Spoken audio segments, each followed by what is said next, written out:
الله لا يهدي القوم الظالمين.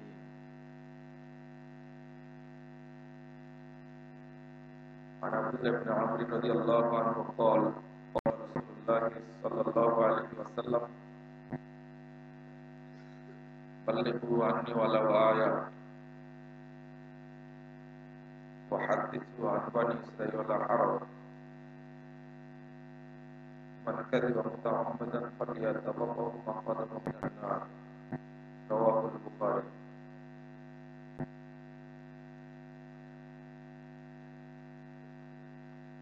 জামিয়া সালাফিয়া নারায়ণগঞ্জ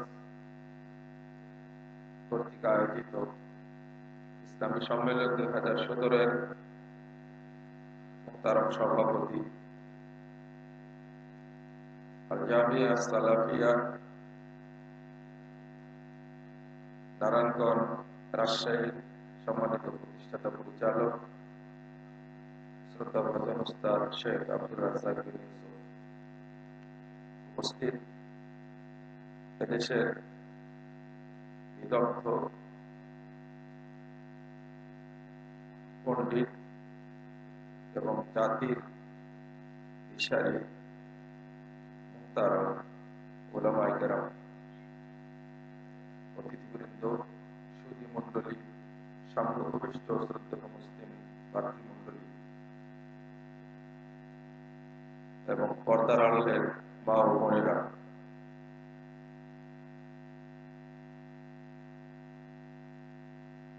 এই গভীর রাত্রিতে আমার এই অল্প বয়সে প্রথম কোনো জায়গায় আলোচনা। আপনাদের শোনার অভ্যাস থাকলেও আমার বলার অভ্যাস নেই। তো হ্যাঁ, আজকে অভ্যাস হচ্ছে।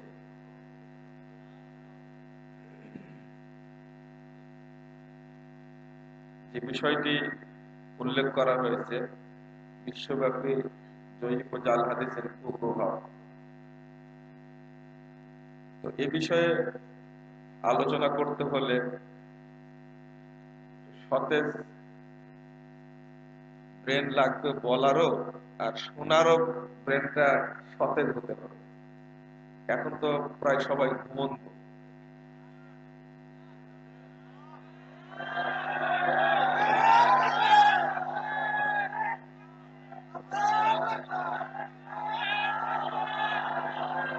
না, আসলে আপনারা যেভাবে ঘুমন্ত মানুষকে জাগানোর চেষ্টা করছেন আর নিজেরাও একটু মানে সচল করতে চাচ্ছেন, এই রাত্রিতে এটা করাটাও অন্যায় একটা। জাযাকুমুল্লাহ খায়রান।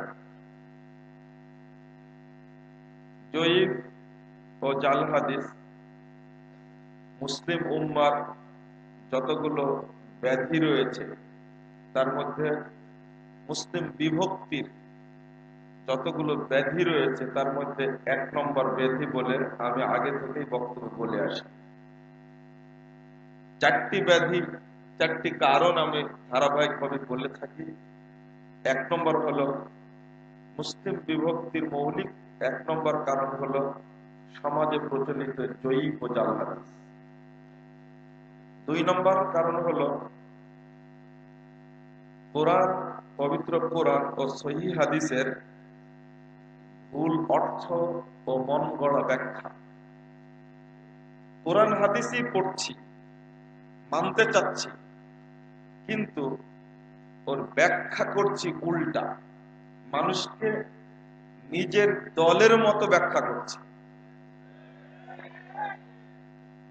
আপনারা এই ফেব্রুয়ারি মাসিক আল ইতিসাম এই সংখ্যায় পাবেন অপব্যাখ্যার কিছু ভয়াল রূপ তুলে ধরেছে।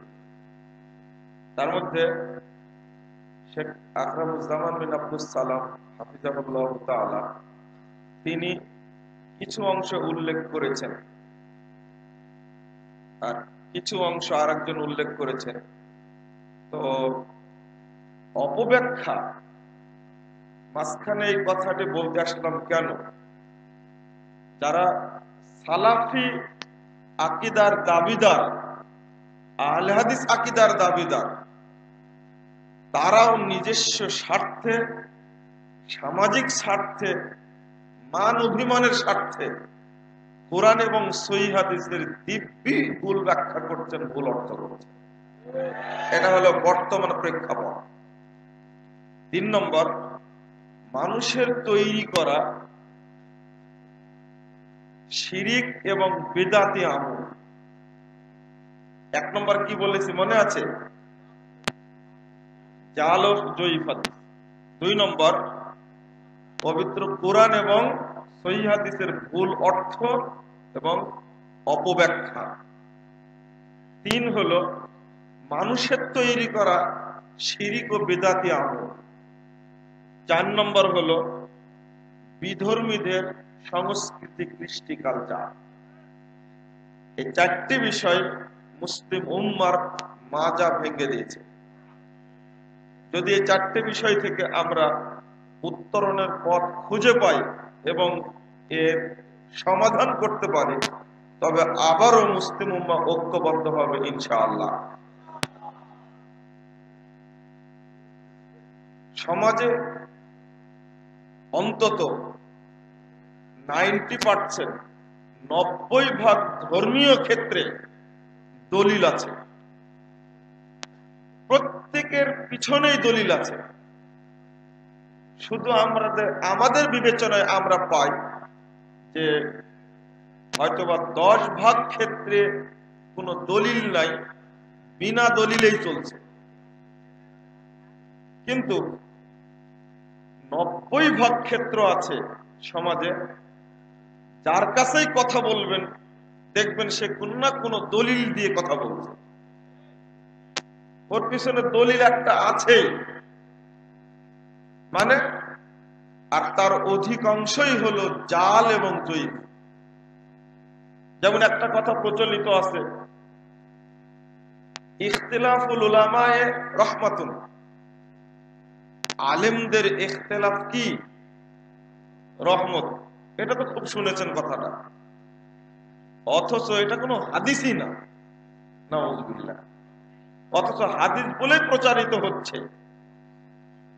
একজন আলেমের বক্তব্য হিসাবে কেউ উল্লেখ করেছেন, তাও এই ইখতিলাফটা দ্বীনের মূলনীতির ইখতিলাফ না, আকীদাগত ইখতিলাফ না, ফিকহি ইখতিলাফ সম্পর্কে বলতে গিয়ে তিনি এই কথাটি বলেছেন, অথচ হাদিস বলে প্রচারিত হচ্ছে। এইরকম দলিলবিহীন গাঁজাখুরি কথা খুব কম আছে, তবে দলিল আছে, এইগুলোরই প্রভাব বেশি, যেগুলো জয়ীফ এবং জাল হাদিস। অনুরূপ ভাবে আর একটা আমল চালু আছে, প্রচলিত আছে। ছোট্ট একটা আমলের কথা বলি, যার পক্ষে কোনো জাল হাদিসও নাই। তাশাহুদে বসে যখন আপনি বলেন আশহাদু আল্লা ইলাহা ইল্লাল্লাহ, টুপ করে আঙ্গুলটা উঠান, উঠে আবার নামিয়ে ফেলেন, আছে না একটা আমল? শেখ নাসিরউদ্দিন আলবানী রাহিমাহুল্লাহ বলছেন, এর পক্ষে কোনো সহিহ হাদিসও নাই, হাসান হাদিসও নাই, এমনকি কোনো জাল হাদিসও নাই, অথচ এটা আমল হিসাবে চলছে। আবার এটা নিয়ে ইখতিলাফও আছে। হাদিসে আসছে যেটা 1336 এবং 38 নম্বর হাদিস, সহিহ মুসলিম খুলুন, রাসূলুল্লাহ সাল্লাল্লাহু আলাইহি ওয়াসাল্লাম এইভাবে আঙ্গুলটা ধরে তিনি এইভাবে নড়াতে থাকতেন, যতক্ষণ তাশাহুদ করতেন ততক্ষণ নড়াতে থাকতেন।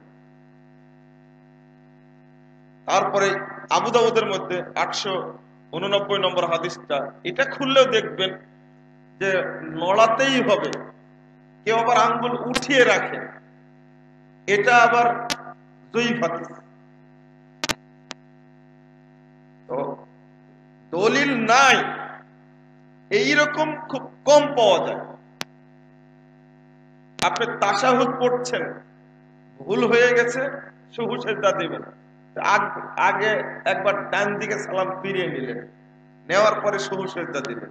এই যে ডান দিকে সুহু সেজদা দেওয়ার আগে একবার সালাম ফিরাতে হবে, এর কোন দলিল আজ পর্যন্ত কোথাও খুঁজে পাওয়া যায়? এর মানুষ তৈরি করেছে, চলছে। অনুরূপ ভাবে দেখেন, আর এটা এক দেশে নয়, গোটা পৃথিবীতে এই মুসলিম দেশগুলির মধ্যে মুসলিমরা এটা আমল করছে। তারাবির সালাতের মাঝখানে দেখবেন 4 রাকাত পর পর একটা দোয়া পড়ে, সুবহানাজিল মুলকি ওয়াল মালাকুতি ওয়াল কুদরাতি ওয়াল হাইবাতি, শেষে বলে কি ইয়া মুজিরু ইয়া মুজিরু ইয়া মুজিরু। এমনি পড়ছে, কোন দলিল নেই। এইরকম দলিলবিহীন কথা খুব কম আছে। তো আপনাদের কাছে বলার কারণে মনে হচ্ছে এইগুলোই তো বেশি মনে হয় নাকি, না এইগুলো কম। আমি এখন দলিল ভিত্তিক কিছু কথা বলবো, মিথ্যা কথা যেগুলো একটু পরে বলবো। তারপরে আর একটা কথা,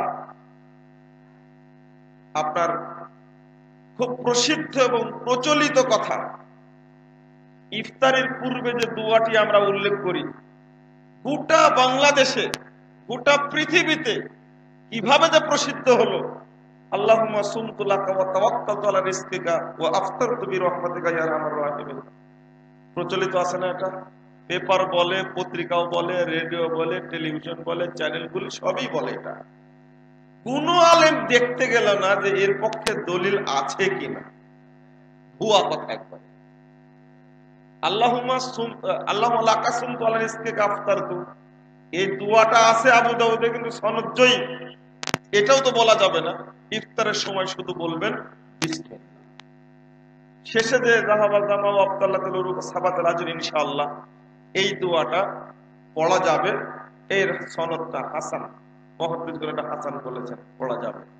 আরো আছে, কিন্তু দলিল রয়েছে এইগুলো। আপনি যদি আকীদা বলেন বা আমল বলেন, যে কোনো সাইডে অধিকাংশ মিথ্যা কথার কোনো না কোনো দলিল আছে। এই জন্য আল্লাহ রাব্বুল আলামিন মিথ্যা কথা বলা সম্পর্কে আগেই সতর্ক করেছেন। অনুরূপ মুহাম্মদুর রাসূলুল্লাহ সাল্লাল্লাহু আলাইহি ওয়াসাল্লাম তিনিও মানুষের মধ্যে, উম্মতের মধ্যে জাল বা জয়ীফ হাদিস যেন বিস্তার না ঘটে, এই মর্মে নবী মুহাম্মদ সাল্লাল্লাহু আলাইহি ওয়াসাল্লাম খুব কঠোর বাক্য উল্লেখ করেছেন। পাশাপাশি সাহাবা কেরাম মনে হয় যে রাসূল সাল্লাল্লাহু আলাইহি ওয়াসাল্লামের চেয়েও ভয়ে তারা আরো কঠোরতা অবলম্বন করেছে। কিন্তু জাল হাদিস বর্ণনা করা এখনো শেষ হয়নি, চলছে। রাজশাহী বিশ্ববিদ্যালয়ে পড়াকালীন আমার এক টিচার, তিনি ক্লাসে এসে বসে বলছেন, আপনারা একটু আমার দিকে তাকান, এইভাবে বলছেন।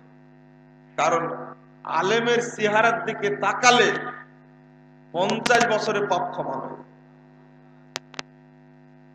তো এই কথা বলেই আর একটা কথা বললেন যে এমনকি মরার পরও যদি কবরস্থানের পাশ দিয়ে কোনো আলেম যায়, তাহলে ওই কবরে 40 দিন কোনো আযাব হয় না। আমি দাঁড়িয়ে গেলাম, আমি বললাম যে স্যার, যে 2টা হাদিস বললেন দুইটাই তো মিথ্যা হাদিস। তো আমাকে উল্টা বলছে, আপনি বসেন, বুঝতে পারছি আপনি আহলে হাদিস। তো আমি বললাম যে স্যার, আমি আহলে হাদিস কি অন্য কিছু সেটা বড় বিষয় না, আমি আপনার ছাত্র যে 2টা হাদিস বললেন, তখন উনি যুক্তি দিয়ে বললেন একটা কথা, আমি তো স্বেচ্ছায় বললাম না, এটা আমার জানা আছে তাই হাদিসটা বললাম। কারণ আর আল্লাহর নবী বলেছেন, মান কাযাবা আলাইয়া মুতাআম্মিদান, কেউ যদি ইচ্ছাকৃত মিথ্যা কথা বলে আমার নামে, সেজন্য তার জাহান্নামে, সেজন্য তার জায়গা করে নেই। যুক্তি ঠিক আছে না? কি চমৎকার যুক্তি দেখছেন! এত তাজা নগদ টাটকা 2টা জাল হাদিস বলার পরে তিনি এবার যুক্তি দিচ্ছেন, টাটকা জাল হাদিস একটা। তাহলে হুজুরকে তো, একটা হুজুরকে একদিন নিয়ে এসে বেঁধে রাখতে হবে, 40 জন লোককে ছেড়ে দিয়ে আর এক হুজুরকে নিয়ে আসতে হবে, যেন কবরের আযাব যেন না। এটা তো করা উচিত। আলেমের মর্যাদা এতই বেশি। তো আমি বললাম যে না, এটা একটা হাদিস ঠিক আছে, এই হাদিসটা সহিহ বুখারী 491 পৃষ্ঠায় বর্ণিত, যে দ্বিতীয় খণ্ডের আর প্রথম খণ্ডে 491 পৃষ্ঠায় আসছে। নবী মুহাম্মদ সাল্লাল্লাহু আলাইহি সাল্লাম বলছেন এখানে, মান কাযাবা আলাইয়া মুতাআম্মিদান, যে আমার উপরে ইচ্ছাকৃত মিথ্যা আরোপ করবে, ফালিয়াতাওয়াব্বাহু মাকআদাহু মিনান নার, সেজন্য তার স্থান জাহান্নামে তৈরি করে নেয়। আল্লাহ আলেমদেরকে জাহান্নামে দিতে চান না, তাই আল্লাহ বলছেন তোমার স্থানটা তুমি নিজেই তৈরি করে নাও, এই দায়িত্বটা আমার থেকে দেওয়ার দরকার নাই। অন্যান্য হাদিসে আসছে আল্লাহ ওকে জাহান্নামে ঢুকাবেন, আর আলেমদের ক্ষেত্রে কি ব্যবহার করেছেন, সেজন্য তার স্থান জাহান্নামে করে নেয়, নিজেই যেন তৈরি করে নেয়। এই কথা বলার পরে আমি আর একটা দলিল বললাম, স্যার আর একটা কিন্তু হাদিস আছে সহিহ বুখারীর প্রথম খণ্ডের 21 পৃষ্ঠার মধ্যে পাবেন, মাইয়াকুল আলাইয়া মালাম আকুল, কেউ যদি এমন কথা বলে যে কথা আমি মুহাম্মদ বলিনি, ফালিয়াতাওয়াব্বাহু মাকআদাহু মিনান নার, সেও যেন তার স্থান জাহান্নামে করে নেয়। এবার যাবে কোথায়? এখান তো আর ইচ্ছাকৃত কথা নাই। তো জাল হাদিস বলছেন, এরপরে গলাবাজিটা খুব বেশি। নিজেও বলছেন এটা যে জাল হাদিস, আমি তো আর ইচ্ছাকৃত বলছি না, যুক্তিও আছে। এটা জাল হাদিস প্রচারণার ক্ষেত্রে আলেম উলামা এত এগিয়ে এবং শীর্ষে, যে পরিণামের কথা বলা হয়েছে, এই পরিণাম তাদের স্মরণ নাই, একেবারে স্মরণ নাই। প্রথমত, জয়ীফ এবং জাল হাদিসের প্রচারকরা এর পরিণাম সম্পর্কে গাফেল, এবং হাদিসের বাস বিচার, অর্থাৎ হাদিসের সনদ সহিহ না জয়ীফ, এই বিষয়ের সচেতনতা দরকার। এই মর্মে বাংলাদেশের কোন মাদ্রাসায় উসুলে হাদিসের প্রতি গুরুত্ব দিয়ে পড়ানো হয় না। কোন মাদ্রাসায় বললাম সরাসরি, এমনকি আহলে হাদিস মাদ্রাসা যেগুলো আছে, সেইগুলো হাদিসের কিতাব পড়ানোর জন্য যত পরিশ্রম করা হয়, আলহামদুলিল্লাহ আহলে হাদিস মাদ্রাসাগুলিতে হাদিসের কিতাব ভাগ ভাগ করে পড়ানো হয়। তবে উসুলে হাদিস পড়ানোর ক্ষেত্রে হাদিসটা পড়বে কেন? একজন উস্তাদ আমার সামনে বলছেন যে ইসনাদুহু মাজহুল, যে হাদিসটা মাজহুল, তবে তো জয়ীফ না, আমল করা যাবে। আপনি বিষয়টা দেখেন, এটা তো আপনি বুঝবেন না। জয়ীফ যদি বলা হয়, তাহলে এই হাদিসটা কতটুকু বাতিল হয়ে যায়, আর মাজহুল বললে কতটুকু বাতিল হয়ে যায়, এই উস্তাদের জ্ঞানটা নাই। বিষয়টা এইরকম, একটা লোকের অসুখ হয়েছে, তো বলছে যে এই ক্যান্সার হয়েছে, যক্ষা তো হয়নি, বাঁচার সম্ভাবনা আছে। কি বুঝলেন কথাটা? বুঝতে পারছেন কি? ডাক্তার দেখে লোকটাকে বলছে কি যে ক্যান্সার হয়েছে, যক্ষা তো হয়নি, অর্থাৎ বাঁচার আশঙ্কা আছে। মানে কি ডাক্তার কি রোগ চিনে? ঠিক উস্তাদের অবস্থা এরকম। বলে মাজহুল হাদিসটা মাজহুল, তবে আমল করা যাবে, জয়ীফ তো আর না। অথচ জয়ীফের চেয়ে মাজহুল কথাটা মুহাদ্দিসগণ বললে যে আরো বেশি পচে গেল হাদিসটা, সেই অনুভূতিটা হুজুরের। এটা বললাম আহলে হাদিস মাদ্রাসার কথা। আর মাযহাবী মাদ্রাসা যেগুলো আছে, মাযহাবের মধ্যে অনেকগুলো ভাগ আছে। কিছু আছে বেরলভীদের মাদ্রাসা, এরা পৃথিবীর যত মিথ্যা কথা আছে সবগুলোকে হাদিস মনে করে, নাউজুবিল্লাহ। আর আরেকটা আছে যারা দেওবন্দি, তারা পীরদেরকে খুব ভক্তি করে, যাদের ভাষায় হলো আকাবির। এই আকাবির রাজা বলেছে ইজাস্তাহাদাল মুস্তাহিদ ফাহুয়া তাসহিহুল লাহু। মানাহিজুল মুহাদ্দিস একটা বইয়ের নাম। এত গভীরে রাত্রিতে মাথাতে তো মনে আসার কথা না। একটা বইয়ের মধ্যে আমি মূলনীতিটা পেয়ে আশ্চর্য হয়েছি। উপমহাদেশের খবর শুনে সৌদি আরবের লোক, একজন বড় পণ্ডিত মানুষ, তিনি লিখছেন ৬৭ পৃষ্ঠায় মানাহিজুল মুহাদ্দিসের বইয়ের মধ্যে যে হিন্দের একটা মূলনীতি রয়েছে। সেই মূলনীতিটা হলো এই: কোন মুজতাহিদ ব্যক্তি যদি, কোন বড় আলেম যদি কোন হাদিসকে দলিল হিসাবে গ্রহণ করে, আজ থেকে নিয়ে ৫০০ বছর আগে, ২০০ বছর আগে কোন আলেম একটা হাদিসকে দলিল হিসাবে উল্লেখ করেছে, যদি হাদিসটা জাল হয় তবুও তার জন্য সহিহ এটা। মানে ওই হাদিসের আর কোনো তাহকিক করার প্রয়োজন নেই। কেন? একজন বড় আলেম এটা উল্লেখ করেছেন, অতএব এটা সহিহ না জয়ীফ এটা বলার আর দরকার নাই, এটা উম্মতের জন্য কি হয়ে যাবে? সহিহ হয়ে যাবে। নাউজুবিল্লাহ, নাউজুবিল্লাহ। এটা দেখেন, আল্লাহর নবীর হাদিসেরও বিরোধী কথাটি। মুহাম্মদ রাসূলুল্লাহ সাল্লাল্লাহু আলাইহি ওয়াসাল্লাম বলছেন, সহিহ বুখারীর ২য় খণ্ডের ১০৯২ পৃষ্ঠা হাদিসটা পাবেন। আল্লাহ নবী বলছেন, ইদা হাকামাল হাকিম ফাজতাহাদা ফাআসাবা ফালাহু আজরান। যখন কোন মুজাদ্দিদ আলেম, মুজতাহিদ আলেম যখন কোন সিদ্ধান্ত পেশ করবেন, ফাআসাবা, অতঃপর সিদ্ধান্তটা ঠিক করলেন, ফালাহু আজরান, এই ব্যক্তির জন্য ডবল নেকি হলো। আলহামদুলিল্লাহ। একমাত্র মুজতাহিদ ব্যক্তির জন্য এটা মর্যাদা। ওয়াইদাস্তাহাদা ফাআখতা ফালাহু আজরুন ওয়াহিদ। আর যখন মুজতাহিদ ব্যক্তি সিদ্ধান্ত নিয়ে ভুল সিদ্ধান্ত নেবেন, তবুও তিনি একটি নেকি পাবেন। তাহলে কোন আলেম গবেষণা করতে গিয়ে জাল হাদিস বা জয়ীফ হাদিস পেশ করতে তো পারেন। অতএব আজকে যদি সেটা ধরা পড়ে, সেটা কি সংশোধনযোগ্য নয়? অবশ্যই সংশোধনযোগ্য। কিন্তু ওই মূলনীতি তৈরি করা হয়েছে একটা ষড়যন্ত্রের কারণে। কারণ এই বাংলাদেশে যে সমস্ত কেতাবপত্র পড়ানো হয়, সবচেয়ে মর্যাদাবান কেতাবের নাম হলো আল হেদায়া, ২ নম্বর হলো শারে বেকায়া, তারপরে পড়ানো হয় আপনার আল কুদুরি, তারপরে বাহরুর রায়েক, ফতোয়ায়ে শামী, ফতোয়ায়ে আলমগীরি, তারপরে দুররে মুখতার।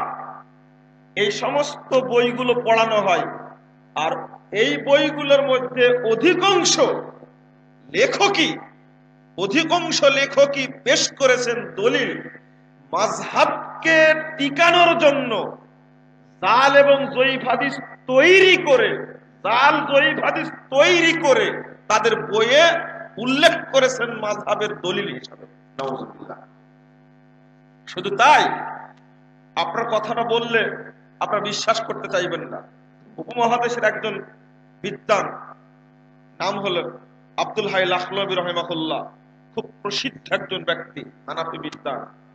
তিনি তার একটা বই লিখছেন, জামে সাগীরের মধ্যে ভূমিকা নাফে কাবীরের ১৩ পৃষ্ঠা লিখছেন, কাম মিন মুতামাদিন ইতামাদা আলা আজিল্লাতিল ফুকাহা মামলুন বিল আহাদিসিল মাওদুআ ওয়ালা সিয়ামাল ফাতওয়া।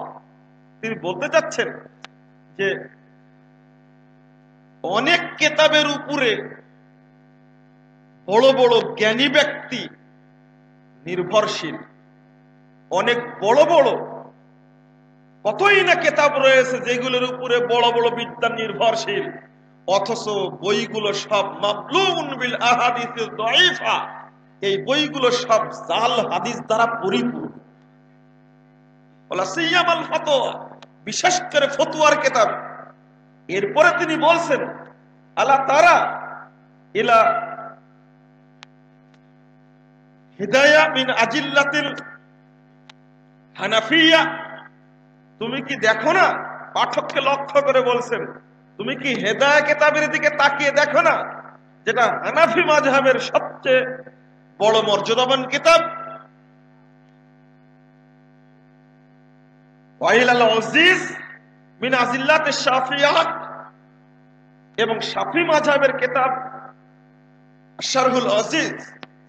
এই বইটার মধ্যে কদ যাকারা তাসানিফিহিমা ফি তাসানিফিহিমা, তারা দুইজন তাদের লেখনীতে এমন হাদিস উল্লেখ করেছেন লাম ইউজাদ আসারুন ইনদা খাবীরিন মিনাল হাদিস, এমন কথা তারা উল্লেখ করেছেন মুহাদ্দিসগণের নিকটে এই সমস্ত হাদিসের কোনো অস্তিত্বই পাওয়া যায় না।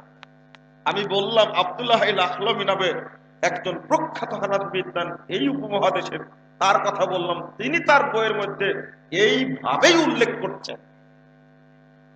এইভাবে জাল এবং জয়ীফ হাদিস দ্বারা যেহেতু ফিকহি গ্রন্থগুলো রচিত হয়েছে, সাথে সাথে একটা মূলনীতি তৈরি করে দেওয়া হয়েছে, একটা ষড়যন্ত্র, মুসলিম উম্মার জন্য ষড়যন্ত্র এটা। তারা যেন জাল এবং জয়ীফ হাদিস পরিত্যাগ না করতে পারে, তা একটা মূলনীতি উল্লেখ করা হলো, কোন মুজতাহিদ ব্যক্তি, কোন গবেষক ব্যক্তি যদি জাল হাদিস ও জয়ীফ হাদিস ও দলিল হিসাবে উল্লেখ করে, তাহলে ওটা সহিহ হিসাবে গ্রহণযোগ্য হবে। নাউজুবিল্লাহ। আর এটার কারণে আজকে জাল এবং জয়ীফ হাদিস থেকে মাদ্রাসায় পড়ুয়া হেদায়া পড়ায় 2 বছর, 1 বছর কুদরি পড়ানো হয়, 1 বছর শারহ বেকায়া পড়ানো হয়, অথচ হাদিসের কিতাবটা পড়ানো হয় মাত্র 1 বছরে। 9 খান কিতাব, তাও আবার বুখারী মুসলিম, এটা 4টা পাঠ, 2 করে 4 পাঠ। 9 খান হাদিস পড়ানো হয় উপমহাদেশের মাযহাবী মাদ্রাসাগুলোতে মাত্র 1 বছরে। বুখারী, মুসলিম, আবু দাউদ, নাসাই, তিরমিজি, ইবনু মাজাহ, আর একটা হলো তাহাবি, আর একটা মুওয়াত্তা মুহাম্মদ আর মুওয়াত্তা মালিক। 6 আর 3 কয় হলো 9।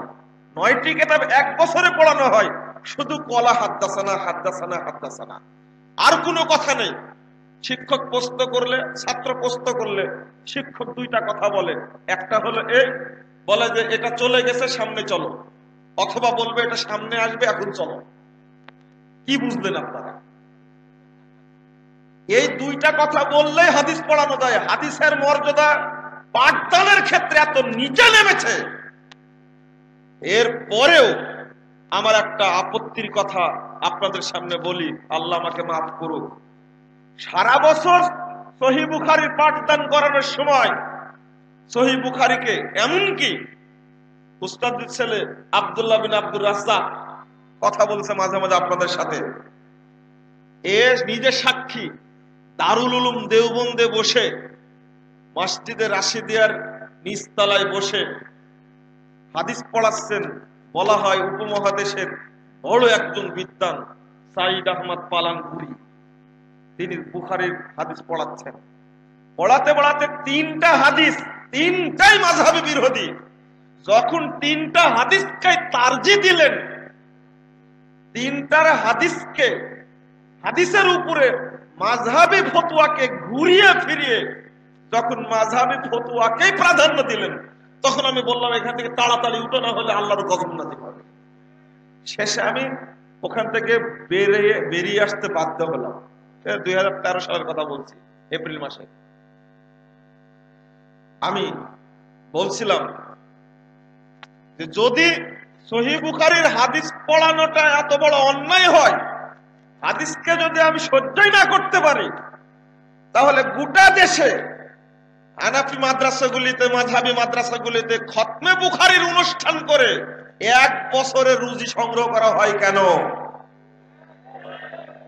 আপনি খতমে হেদায়া করেন, কোনো আপত্তি থাকবে না। আপনি খতমে কুদরি করেন, কোনো আপত্তি থাকবে না। আপনি খতমে আলেম ফতোয়া আলমগিরি করেন, আমার কোনো আপত্তি থাকবে না। সারা বছর ইমাম বুখারীর নাম বদনাম হবে, হাদিসের উপরে মানুষের রায়কে প্রাধান্য দেওয়া হবে, আর ওই হাদিসের খতমে বুখারী অনুষ্ঠান করে একটা জাতির সঙ্গে প্রতারণা করার কি দরকার? এটা সহ্য করা যায় না। এটা আমি ভাবতেও পারি না যে এই প্রতারণা দেওয়া হচ্ছে কেন? এক শ্রেণীর আলেম এখন তো মাঠে নেমেছে। আমাদের লেখনী আর বক্তব্যগুলো যখন বাংলার মানুষের আনাচে কানাচে চলে গেছে, আল্লাহ রাব্বুল আলামিন দাওয়াত কবুল করছেন এবং লাখো মানুষ মাজার পূজা, কবর পূজা, জাল জয়ীফের বেড়া জাল ছিন্ন করে কুরআন এবং সহিহ হাদিসের প্ল্যাটফর্মে ঐক্যবদ্ধ হচ্ছে, তখন এক শ্রেণীর আলেমের গায়ে দাউ দাউ করে আগুন জ্বলছে। কোথায় আব্দুর রাজ্জাক বিন ইউসুফের প্রোগ্রাম? কোথায় মুজাফফর বিন মুহসিনের প্রোগ্রাম? সেই প্রোগ্রাম বন্ধ করার জন্য প্রশাসনকে মিথ্যা রিপোর্ট দিয়ে জেএমবি বলে চিত্রিত করে প্রোগ্রাম করে বন্ধ করার ষড়যন্ত্র পাকাচ্ছে তারা। এরা যাত্রার প্যান্ডেলকে বন্ধ করার জন্য সাহস করে না। এরা স্টার জলসা বন্ধের আবেদন করতে পারে না। এরা নোংরা চ্যানেলগুলো বন্ধের আবেদন করতে পারে না। বাংলাদেশে কত নোংরা ছবি প্রদর্শিত হচ্ছে, দেশটাকে জেনার স্বর্গরাজ্য বানাচ্ছে তারা। এই সমস্ত টুপিওয়ালা, দাড়িওয়ালা খানকা মাজারে বসে ব্যবসা করছে আর আহলে হাদিসদের বিরুদ্ধে বিষোদ্গার করছে। এগুলো মেনে নেওয়া যায় না, খুব কষ্টকর ব্যাপার এটা। আর একটি ষড়যন্ত্রের কথা আগে বলিনি। এক ষড়যন্ত্র, মুসলিম উম্মাহ যেন জাল এবং জয়ীফ হাদিস থেকে বের না হতে পারে, এই জন্য এক মূলনীতি কাজে লাগিয়েছে, আর একটা কাজে লাগিয়েছে। সেটা এখনই বলে শেষ করিনি, পরে মনে থাকবে না। সেটা হলো আসিহা আসিত্তা। এটা একটা উপমহাদেশের জন্য খুব দুঃখজনক গভীর একটা সূত্র, এটা একটা ষড়যন্ত্র। এটা নাম দিয়ে দিছে আসিহা আসিত্তা, 6খান সহিহ কিতাব। এর মধ্যে আর জাল জয়ীফ হাদিস নাই, অতএব এখানে যা আছে তাই মানা যাবে। অথচ আসিহা আসিত্তা এই কথাটি উপমহাদেশে এটা তৈরি হয়েছে, মধ্যপ্রাচ্যে কোন বিদ্বান আলেমগণ এই সমস্ত কথা বলেননি। কেউ কেউ আবার নরম সুরে, আমরা যখন বলা শুরু করি তখন কেউ কেউ নরম সুরে বলেন অধিকাংশ হাদিসই যেহেতু সহিহ তার কারণে সিয়াসত্তা বলা হয়েছে। অথচ মুহাদ্দিসগণ যে নাম রেখে গেছেন সেটাই বলি আমরা। বুখারী এবং মুসলিম এই দুইটা কিতাবকে তারা বলে গেছেন সহিহাইন। কখনো বলেছেন আখরাজাহু শাইখাইন, আখরাজাহু শাইখান, কখনো কখনো বলেছেন। তো আমরা বুখারী এবং মুসলিমকে সহিহ হিসাবে জানি, কারণ তারা নিজেরাই নাম দিয়েছেন সহিহ। কিন্তু ইমাম তিরমিজি, ইমাম আবু দাউদ, নাসাই, ইবনু মাজাহ, এই চারজন ইমাম রাহিমাহুমুল্লাহ তাআলা, এই চারজন ইমাম নাম রেখেছেন সুনান। এই জন্য কথাটি মুহাদ্দিসগণের মধ্যে প্রচলিত আছে সুনানু আরবা, 4টা সুনানের কিতাব। কেন এর উপরে সহিহ যোগ করা হলো? অথচ 4টা কিতাবের মধ্যে শেখ নাসিরউদ্দিন আলবানী রাহিমাহুল্লাহর গণনা অনুযায়ী, লেটেস্ট গণনা অনুযায়ী তিনি বলছেন তিরমিজি, আবু দাউদে 1054টি জয়ীফ হাদিস আছে, আবু দাউদে জাল হাদিস নাই। তিরমিজিতে 832টি জয়ীফ এবং জাল হাদিস আছে। ইবনু মাজাতে 876টি জয়ীফ জাল হাদিস আছে। নাসাইতে 390টি জয়ীফ হাদিস আছে, মুনকার হাদিস আছে, সব মিলে 390টি। 3152টি জয়ীফ এবং জাল হাদিস 4টা কিতাবে আছে। অথচ ছেড়ে দিয়েছে কি বলে? এটা একটা বড় ষড়যন্ত্র মুসলিম উম্মার। উপমহাদেশে যেন মুসলিম উম্মাহ জয়ীফ এবং জাল হাদিস ছাড়তে না পারে, এইভাবে পড়ানো হচ্ছে। আহলে হাদিস মাদ্রাসাগুলোতে আজও পড়ার সময় বলা হয় না এই হাদিসের সনদ জয়ীফ, এই হাদিস সনদে জাল। ইমাম তিরমিজি রাহিমাহুল্লাহ 105 পৃষ্ঠায় 2য় খণ্ডের ওই যে হুজুরদের একটা হাদিস নিয়ে আসছেন, হুজুরদের হাদিস নিয়ে আসছেন। কেন বললাম?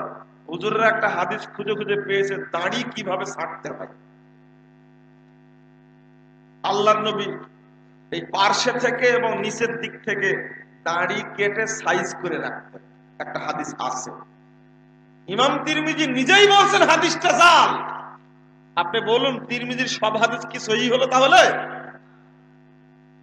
ইমাম তিরমিজি রাহিমাহুল্লাহ বলছেন 98 পৃষ্ঠা খুলুন, প্রথম খণ্ডের, মাগরিবের পরে 6 রাকাত সালাত পড়া এই দেশে যেটা বলা হয় সালাতুল আওয়াবিন, তিনি বড় একটা মন্তব্য করে বলছেন এই হাদিসটা মুনকার, অস্বীকৃত মুহাদ্দিসগণ এই হাদিসকে গ্রহণ করেনি। 6 রাকাত সালাত আদায় করলে মাগরিবের পরে 6 রাকাত পড়লে 12 বছরের পাপ ক্ষমা হয়ে যায়। আবার সুবহানাল্লাহ বলে, সুবহানাল্লাহ না, নাউজুবিল্লাহ বলতে হবে। আর একটা হাদিস উল্লেখ করেছে 20 রাকাত পড়লে 50 বছরে পাপ ক্ষমা হয়ে যাবে। এটা একটা তিনি নিজেই বলছেন এই হাদিস। যা আরো শুনবেন আপনি, অনেক আছে। সালাতুল আওয়াবিন এই সম্পর্কে একটু ধারণাটা পরিষ্কার করে দিই। সালাতুল আওয়াবিন মাগরিবের পরের সালাত না, এটা জাল হাদিস মানতে হবে কেন? মুহাম্মদ রাসূলুল্লাহ সাল্লাল্লাহু আলাইহি ওয়াসাল্লাম তিনি 130 পৃষ্ঠা খুলেন, তিরমিজির মধ্যে আসছে, যে ব্যক্তি মান সাল্লাল গাদা বিল জামাআহ, যে ব্যক্তি জামাতের সাথে ফজরের সালাত আদায় করবে, সুম্মা ক্বাদা ইয়াজকুরুল্লাহ, অথবা বসে বসে আল্লাহর জিকির করবে, কুরআন তেলাওয়াত করবে, হাত্তা তাতলু আশ-শামস, ইতিমধ্যে পূর্ব আকাশে সূর্য উঠে যাবে, সাল্লা রাকাতাইন, অথবা 2 রাকাত সালাত আদায় করবে, কাজের হাজ্জাতিন ওয়া উমরাতিন তাম্মাতিন তাম্মাতিন তাম্মাতিন। মুহাম্মদ সাল্লাল্লাহু আলাইহি ওয়াসাল্লাম বলেন এই 2 রাকাত পড়লে ওই ব্যক্তির জন্য পূর্ণ একটা হজ, পূর্ণ একটা উমরার নেকি হবে, পূর্ণ একটা হজ, পূর্ণ একটা উমরার নেকি হবে, পূর্ণ একটা হজ, পূর্ণ একটা উমরার নেকি হবে। এই হাদিসটা সহিহ, এটা মানেন আপনি। একই সালাতের 3টা নাম 3 সময়ে পড়ার কারণে, সূর্য ওঠার পর পর পড়লে ইশরাক, এর নেকি বেশি। 9:30টার দিকে পড়লে চাশতের সালাত, সালাতুল জুহা, এর নেকি একটু কম। অর্থাৎ 2 রাকাত পড়লে শরীরে যত জোড়া আছে সবগুলোর সাদাকা হয়ে যায়। 11টা 11:30টায় পড়বেন, এই সালাত হলো সালাতুল আওয়াবিন। যে ব্যক্তি 11টা 11:30টায় এই সালাতটা পড়বে, বেলা 11টায়, রাত না, কিন্তু 11টায় পড়লে, তা দিনে পড়লে, এই ব্যক্তি আল্লাহর নমনীয় গুণগত বান্দাদের অন্তর্ভুক্ত হয়ে যাবে। এটা হাদিস। আমি এটা বলতে যাচ্ছিলাম না, বুঝাতে যাচ্ছিলাম। তিরমিজি, ইমাম তিরমিজি নিজেই বলছেন হাদিস জয়ীফ, হাদিসটা জাল, হাদিসটি মুনকার। তাহলে তিরমিজির সব হাদিস কি সহিহ? এই কথাটি বলার কারণে পরিবেশটা হয়ে গেল উল্টা। এখন যে কোনো আলেম তিরমিজির হাদিস পালেই মনে করে হাদিসটি সহিহ। আবু দাউদের মধ্যে 1054টি জয়ীফ হাদিস আছে, অথচ বলা হচ্ছে যে আবু দাউদের সব হাদিস সহিহ।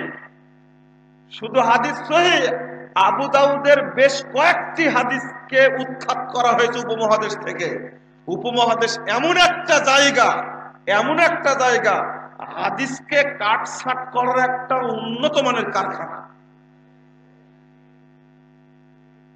মাযহাব চর্চার একটা উন্নত মানের কারখানা হলো উপমহাদেশ। ইমাম আবু দাউদ রাহিমাহুল্লাহ সালাতে হাত বাঁধবেন কোথায়, এই মর্মে তিনি 4টা হাদিস বর্ণনা করেছেন। 3টা বর্ণনা করেছেন নাভির নিচে, আর একটা বর্ণনা করেছেন বুকের উপরে। ইমাম আবু দাউদ রাহিমাহুল্লাহ 3টা হাদিসকে, এই নাভির নিচে হাত বাঁধার 3টা হাদিসকেই তিনি জয়ীফ বলেছেন। সে আজকের কথা। ইমাম আবু দাউদ রাহিমাহুল্লাহর জন্ম 204 হিজরিতে, মৃত্যু 275 হিজরিতে। সেই সময়ে তিনি সমাধান দিয়ে গেছে। এবার আবু দাউদেই হাদিস আছে, কিন্তু 1265 হিজরিতে আসাহুল মাতাব থেকে ছাপানোর সময় এই হাদিসের এবারটা হাদিসটা চেঞ্জ করে দেওয়া হলো। এই 4টা হাদিসের একটাও আবু দাউদে নাই, আউট করে দিয়েছে, খতম করে দিয়েছে, গিলে ফেলেছে 4টা হাদিস। কেন? ইমাম আবু দাউদ রাহিমাহুল্লাহ তিনি নিজেই যেহেতু নাভির নিচের হাত বাঁধার হাদিসকে জয়ীফ বলেছেন, সুতরাং লাখো ছাত্রকে কখনো বুঝানো যাবে না। কি করলো? এই 4টা হাদিসও রাখবো না, নাভির নিচেরটাও রাখবো না, বুকের উপরটা রাখবো না, যাবি যা সবই যা নাই। 4টা হাদিস একটাও নাই। আপনি খুলেন 109 পৃষ্ঠা, 10 পৃষ্ঠা আবু দাউদ খুলেন, নাই। এটা একটা, একদিকে সিয়াসাতটা বলে একটা দর্শন ছুড়ে দিয়েছে, দিয়ে আলেম উলামার মাথা একদিকে ঘুরিয়ে দিয়েছে, আর একদিকে তাও সহ্য হয়নি, রাগটা মিটেনি। এবার হাদিসটাকে কি করলো? তুলে দিল। হাদিসটা ছিল, হাদিসটা জয়ীফ সনদই ছিল, সহিহ হাদিস সনদ ছিল। টোটাল হাদিস যদি উঠিয়ে দেয় তাহলে আপনি সনদ বিশ্লেষণ করবেন কি করে? এক 202 পৃষ্ঠায় খুলেন, আবু দাউদের উপরে এত অত্যাচার হয়েছে, মাঝে মাঝে খুব মায়া লাগে, আবু দাউদের প্রতি খুব মায়া লাগে যে বেটা আপনার প্রতি এত নির্যাতন শুরু করেছে কেন আর বেদাতিরা? কারণ আছে। ইমাম আবু দাউদ রাহিমাহুল্লাহ এমন একজন পণ্ডিত বিদ্বান, ইমামগণ তাকে উপাধি দিয়েছেন ইমামু আহলিল হাদিস। বলুন আলহামদুলিল্লাহ। ইমামু আহলিল হাদিস তার নাম। তিনি সালাত অধ্যায়টাকে এমন সুন্দর করে সাজিয়েছেন, খুঁটি নাটি সালাত সংক্রান্ত কোন হাদিস বাদ দেননি। মুহাদ্দিসগণ সালাত সংক্রান্ত যত অধ্যায় রচনা করেছেন তার মধ্যে ইমাম আবু দাউদ হলেন শীর্ষে। এত হাদিস কোন মুহাদ্দিস সালাত অধ্যায় নিয়ে আসেন। আল্লাহু আকবার। তো 202 পৃষ্ঠায় 22 নম্বর লাইন থেকে একটা কথা ছিল ওখানে, 20 লাইলাতান ছিল কি 20 রাত্রি। হাসান রাদিয়াল্লাহু আনহু বর্ণিত হাদিসটি, উবাই ইবনে কাব 20 রাত্রি সালাত পড়িয়েছিলেন, এই হাদিসটি আছে। এই হাদিসটি উল্লেখ করে হাদিসটিকে ইমাম আবু দাউদ নিজেই জয়ীফ বলেছেন। এবার করেছেন কি, একজন বড় মাপের মুহাদ্দিস, গোটা বিশ্বে পরিচিত, উপমহাদেশে বিশেষ করে পরিচিত, দারুল উলুম দেওবন্দের প্রিন্সিপাল মাওলানা মাহমুদুল হাসান, আল্লাহ তাকে মাফ করুক, তিনি মারা গেছেন। তিনি 20 লাইলাতানের কাছে এই লাইলাতান শব্দটা তুলে দিয়ে বসাইছেন রাকাতা। এবার কি হলো? আগে ছিল 20 রাত্রি, এবার কি হলো? 20 রাকাত। এই তারাবির সালাত 20 রাকাত, এইটা প্রমাণ করার জন্য হাদিসের শব্দ পরিবর্তন করে। কত বড় সাহস হলে এটা সম্ভব হয়? কত বড় সাহস হলে এটা সম্ভব হয়? আজও চলছে সেই শব্দে। বন্ধুরা আমার, এই রাতের গভীর আলোচনা আপনাদের কাছে খুব একটা ভালো মনে হচ্ছে না, আমি আলোচনা শেষ করে দেই।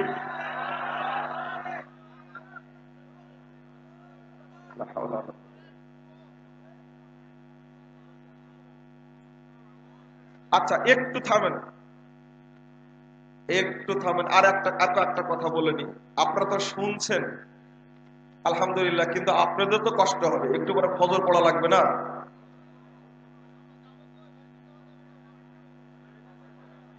আচ্ছা একটু থামেন, জাযাকুমুল্লাহ খায়রান। আমি আরেকটু এগিয়ে যাই, তাহলে বোঝানো সহজ হবে। এই জাল এবং জয়ীফ হাদিসের প্রভাবটা আপনারা একটা ছোট্ট একটা বই, কয় টাকা জানি না, আমি জানি না, হাদিস জালিয়াতির স্বরূপ একটা বই মানুষের, জ্ঞানী মানুষের মাথায় ঢুকানোর জন্য, আলেমদেরকে বুঝানোর জন্য কয়েকটা পৃষ্ঠায় এই কথাটা আমি সংকলন করেছি। 1 বছরে এখনো হয়নি। আপনাদের কাছে দোয়া চাইব যে আল্লাহ যেন আমাদের খেদমতগুলো কবুল করেন, আল্লাহুম্মা আমিন। এর মধ্যে আরেকটি তথ্য বলি, সেটা না বললে হচ্ছে না। একটা বই কিনলাম ঢাকা থেকে, আল মুস্তাদরাক আল মুস্তাদরাক আলা সহিহাইন, মুস্তাদরাক হাকিম যেটা বলা হয়, ইমাম হাকিমের যে গ্রন্থটি, এই গ্রন্থটির মধ্যে বর্তমানে সূক্ষ্মভাবে ইন্টারনেটে যে সফটওয়্যার ছাড়া হচ্ছে হাদিসের, আলেম উলামা সহ আপনাদের সবাইকে বলছি, এরপরে অনেক সময় আসবে, এটা আজকে সতর্কতার সাথে বলছি, এই কথা আমি কোনোদিন বলিনি মিডিয়ার সামনে, আজকে বলছি। ইন্টারনেটের মাধ্যমে যে হাদিসের সফটওয়্যারটা দেওয়া হচ্ছে, আল মাকতাবাতুশ শামিলা, এই সফটওয়্যারের মধ্যেও হাদিসের ইবারত পরিবর্তন করা হচ্ছে, নাউজুবিল্লাহ। তার মধ্যে একটি হাদিস মুস্তাদরাক হাকিম, হাদিসটা হলো এই, দেখেন, তারাবির বিতির সালাতের বিরুদ্ধে একটা ষড়যন্ত্র চলেছে কঠিন ভাবে। 1 নম্বর ষড়যন্ত্র হলো এই যে 1 রাকাত সালাত নামে কোনো সালাত নেই, অথচ 995 নম্বর হাদিসটা খুলুন, সহিহ বুখারী সহিহ বুখারীতে 1 রাকাত বিতিরের 8টি হাদিস বর্ণিত হয়েছে। কয়টি? 8টি হাদিস। আপনারা সুন্নাত চালু করার স্বার্থে বেশিরভাগ সময় 1 রাকাত বিতির পড়বেন। 1।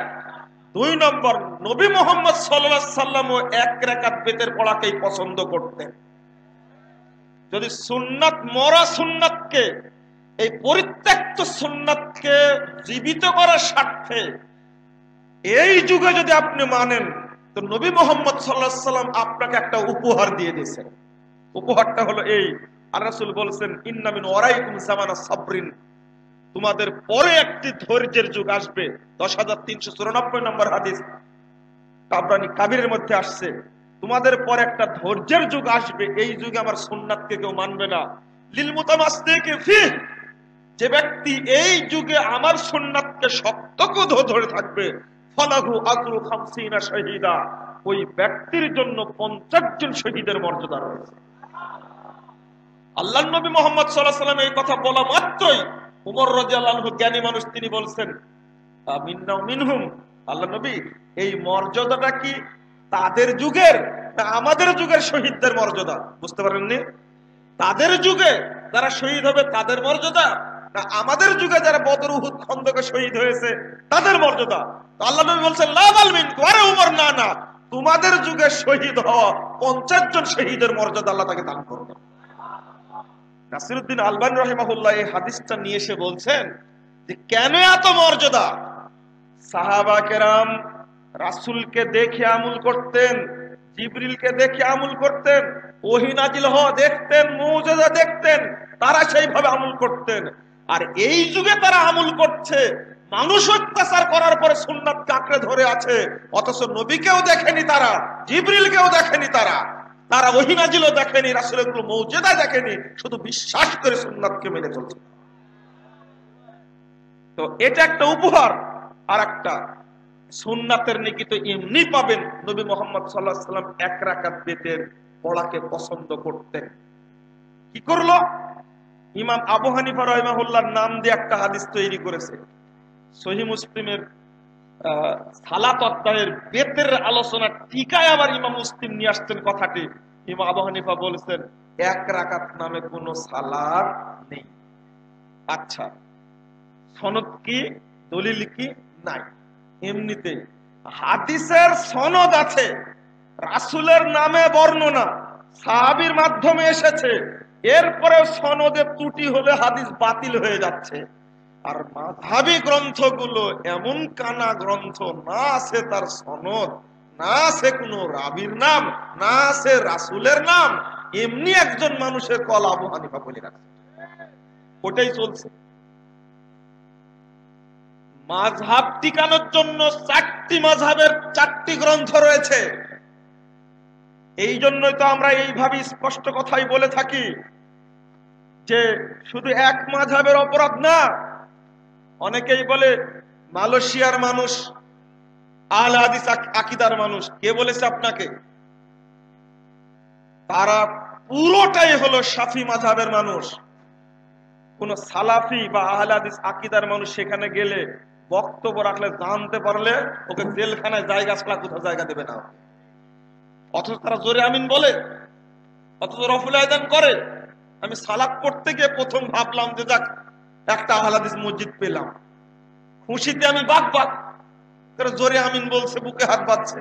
কিন্তু পরে যেগুলো করলো সেগুলো আশ্চর্য হলাম।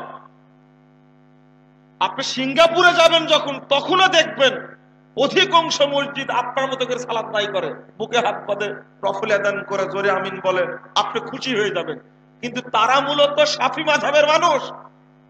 আমুলে মানুষের চরিত্র চিনা যায় না, আকীদায় চরিত্র চিনা যায়। আমাকে জিজ্ঞেস করেন আপনি রফুল আযান করেন কেন, আমি উত্তরে দেব মুহাম্মদুর রাসূলুল্লাহ সাল্লাল্লাহু আলাইহি ওয়াসাল্লাম রফুল আযান করে সালাত আদায় করতেন, তাই করি। কিন্তু তাকে জিজ্ঞেস করেন, সে বলবে যে শাফি মাযহাবে আছে, ইমাম শাফি রফুল আযান করতেন, তাই করি। এই আমল করে কোনো লাভ আছে? তারা অনুসরণ করে কিতাবুল আজিজের, হানাফি মাযহাব অনুসরণ করে হেদায়াত। আর হাম্বলি মাযহাবের লোকেরা অনুসরণ করে আল মুগনির, মালিকি মাযহাবের মানুষ অনুসরণ করে আল মুদাওয়ানা। চারটার মধ্যে কোনো পার্থক্য থাকলো? এইগুলো তৈরি করে নিয়েছে নিজ নিজ মাযহাবের লোকেরা। দুর্ভাগ্য, আপনারা কি তৈরি করেননি? বাংলাদেশে টঙ্গীর মাঠে দলটি ফাজাইল আমল ছাড়া কিছুই পড়ে না, এটা তার একটা দর্শন। আর একটা দল মওদুদির রাসায়েল মাসাইল ছাড়া কিছুই পড়বে না, শুধু ওর মধ্যেই ডুবে থাকবে। ওর মধ্যে যে মিথ্যা কথা আছে, যুক্তিভিত্তিক কথা আছে, হাদিসকে কুরবানি করা হয়েছে, কোন দিকে লক্ষ্য নাই। তারা এত বইপত্র পড়ে, জেলখানায় গিয়ে একজনকে বলছিলাম, তারা অনেক কিছু পড়ে, অনেক কিছু জানে, কিন্তু যা পড়ার দরকার তা পড়ে না। ওরা পড়বে কোরআন এবং হাদিস বেশি বেশি, তা না পড়ে যত বিদ্যানের কথা আছে, তাও কোন কোন বিদ্যানে পড়বে জানেন? যারা খারেজি মার্কা বিদ্যান, তাদের বইগুলো বেশি পড়বে। আরো বেশি পড়বে কি নিউজ লেটার, যেটা শিয়ারা বের করে থাকে। শিয়া আন্দোলনকে তারা খুব ভালোবাসে, নাউজুবিল্লাহ। যে শিয়ারা আজকে হারামাইনের উপরে আক্রমণ করার প্রচেষ্টা চালাচ্ছে, সেই শিয়া আকীদা প্রচার করার জন্য বাংলাদেশে একটি দল ঘুরে বেড়াচ্ছে। আপনাকে কোন দিকে যাবেন? আপনি কোন দিককার বিপদ ঢুকবেন? আপনি হাউসি বিদ্রোহীদের উপরে ইয়ামানের সৌদি সরকার আক্রমণ করছে, এটা আল্লাহর রহমত। আপনারা তো আজও বুঝেননি, এই বিদ্রোহীরাই ইরান হলো বর্তমান বিশ্বের মুসলমানদের জন্য সবচেয়ে বড় শত্রু। বর্তমান বিশ্বের মুসলমানদের জন্য বাশার আল আসাদ সবচেয়ে বড় শত্রু। হাউসিরা ইহুদি খ্রিস্টানদের চেয়েও বড় শত্রু। সৌদি আরবের বর্ডারে হলো ইয়ামান, তারা বিশ্বের মুসলিমরা ইবাদতের জন্য কাবায় হারামে উপস্থিত হয়, আর তাদের উপরে সরাসরি ইয়ামান থেকে রকেট ছোড়ে। এটা কি সহ্য করা যায়? আপনি তাদের উপরে ভক্তি কেন এত? দারুজ্জামান নামে এক বিশ্ববিদ্যালয়, এক ফ্রেন্ডের সাথে দেখা হলো, সে বিয়ে করেছে। দারুজ্জামান বিশ্ববিদ্যালয়ের একজন ছাত্রীকে বলছে যে শেখ 6 বছর আগে বিয়ে হয়েছে, কিন্তু এক একটা ছাত্র ছাত্রীকে তার একটা ডিকশনারি বানিয়ে দেয় হাদিসের।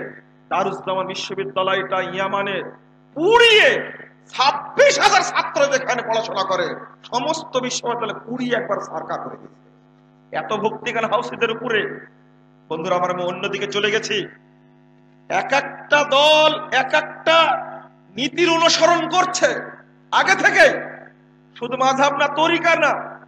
অনুরূপ ভাবে ঠিক মাযহাবকে টিকানোর স্বার্থে এক রাকাত বেতেরকে কিভাবে খতম করা যায় সেই বুদ্ধি করেছে। আমার কাছে অন্তত 18 থেকে 21টি বই রয়েছে। 18 থেকে 21টি বই এই দেশের লেখা উলামা কেরামের বই। ছোটতে যখন মাদ্রাসায় পড়ি, খারেজি মাদ্রাসায়, তখন এত শ্রদ্ধা করতাম আলেমদেরকে। বড় বড় আলেম নাম শুনলে বক্তব্য শুনতে যেতাম, এটা আমার অভ্যাস ছিল এই আলেমদেরকে। কিন্তু পরে তাদের বই পড়ে দেখছি তারা হাদিসের প্রচারক না, বরং তারা জাল এবং জয়ীফ হাদিস দ্বারা গোটা মুসলিম উম্মাহকে ডুবানোর জন্য ব্যস্ত রয়েছে। নাউজুবিল্লাহ। তার মধ্যে একটা কথা আপনি খুলেন, যেগুলো কেতাব, আরবি কেতাবের নাম বললাম, এই সমস্ত একটি কেতাবেও এক রাকাত বেতেরের কোনো হাদিস তারা নিয়ে আসেনি। এক। 2 নম্বর, বাংলাদেশে বাংলা ভাষায় লেখা হানাফি উলামা কেরামের বইয়ে কোন একজন বিদ্বান এক রাকাত বেতেরের একটি হাদিসও নিয়ে আসেন। খুলে দেখেন আপনি, নেই। কেন? তাদের দৃষ্টিতে এক রাকাত নামে কোনো নামাজই নাই। অথচ মুহাম্মদ রাসূলুল্লাহ সাল্লাল্লাহু আলাইহি ওয়াসাল্লাম এক রাকাত বেতের পড়াই সবচেয়ে বেশি পছন্দ করতেন। এবার কি করেছে? মাত্র একটা জিনিস চেঞ্জ করেছে। কিভাবে দেখেন, 3 রাকাত বেতের পড়তে হলে একটা না 3 রাকাত পড়ে তারপরে সালাম ফিরাতে হয়, এটাই তো হাদিস। মাঝখানে বৈঠক করা যাবে না। এবার কি করলো দেখেন, মুস্তাদরাক হাকিমের কথা বলছিলাম। মুস্তাদরাক হাকিমের মধ্যে হাদিসটা আসছে, লা ইয়াকুদু ইল্লা ফি আখিরিহিন্না, আল্লাহর নবী 3 রাকাত বেতের পড়তেন, তিনি শেষ রাকাতে ছাড়া বসতেন না। কথাটা পরিষ্কার হয়েছে? 3 রাকাত বেতের পড়তেন, শেষ রাকাতে ছাড়া বসতেন না। এবার কি করলো জানেন হাদিসটাকে? করলো কি, লা ইয়াকুদুর কাছে শব্দটা বসিয়ে দিল লা ইউসাল্লিমু, তিনি সালাম ফিরাতেন না শেষ রাকাত ছাড়া। কি হলো না?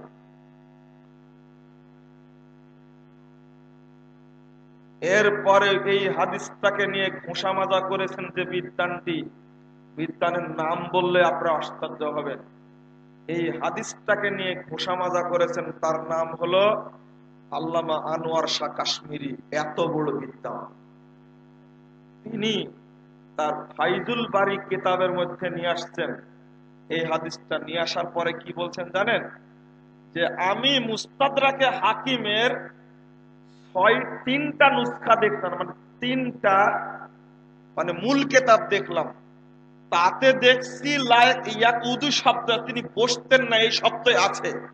তবে আল্লামা জাইলাই নাসপুর রায়ার মধ্যে বলছেন যে শব্দটা লা ইউসাল্লিমু, তিনি সালাম ফিরাতেন না।